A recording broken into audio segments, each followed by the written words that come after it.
Sahabat Rema terkasih, hari ini Minggu 5 September 2021 adalah minggu biasa ke-23 yang sekaligus menjadi Minggu Kitab Suci Nasional.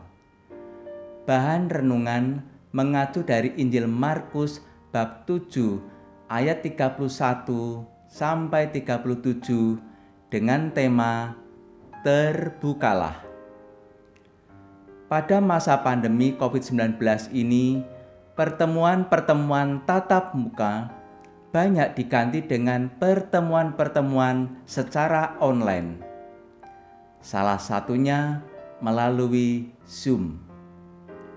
Sejauh mengamati terlaksananya pertemuan-pertemuan secara online, sering saya temui orang-orang yang berbicara kepada para peserta pertemuan, namun tidak bisa didengar apa yang dikatakannya karena lupa mengaktifkan mikrofonnya.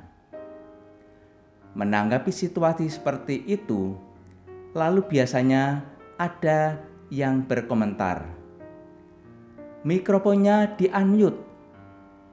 Yang lain lagi berkomentar, "Mikrofonnya ojo dimute."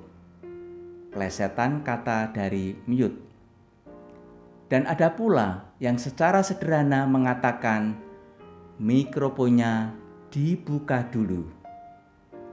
Dan benar, setelah orang tersebut membuka mikrofon, barulah para peserta pertemuan bisa mendengar dan menanggapi apa yang disampaikannya.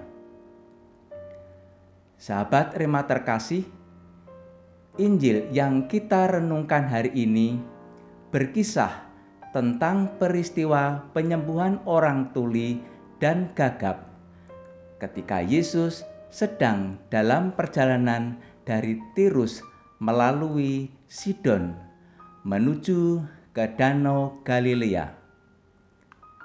Satu kata yang diucapkan Yesus setelah menengadah ke langit dan menarik nafas untuk menyembuhkan orang yang tuli dan gegap itu adalah kata Ephata, yang artinya terbukalah. Dalam peristiwa penyembuhan itu, Yesus telah membuka telinga dan membuka pengikat lidah orang itu sehingga ia bisa mendengar dan berkata-kata dengan baik.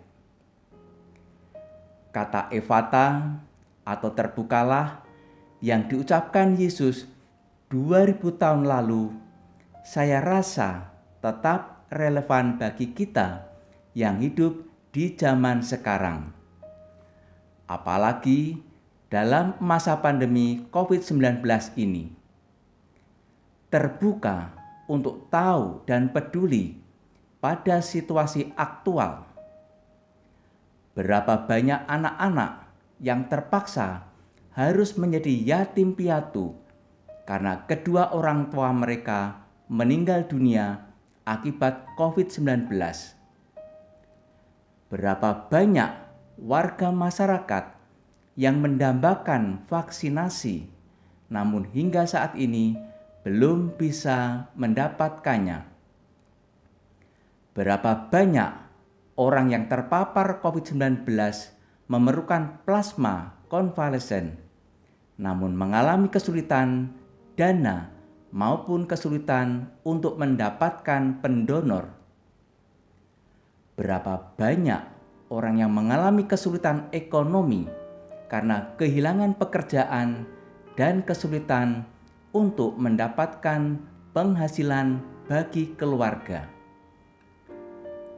Semoga kita tidak menambah jumlah orang-orang yang tutup mata, tutup telinga, dan bahkan menutup kepedulian kepada sesama yang sedang mengalami kesulitan hidup akibat pandemi COVID-19 ini. Sebab sabda Tuhan senantiasa mengingatkan kita untuk senantiasa terbuka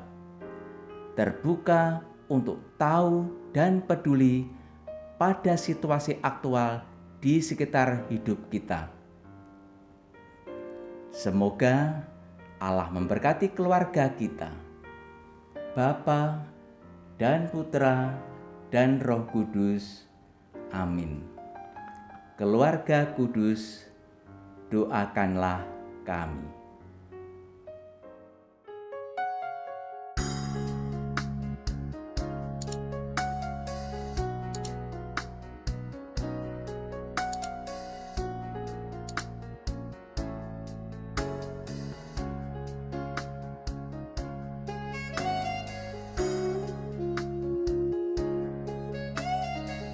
Sahabat Rema, sampai jumpa dalam program berikutnya.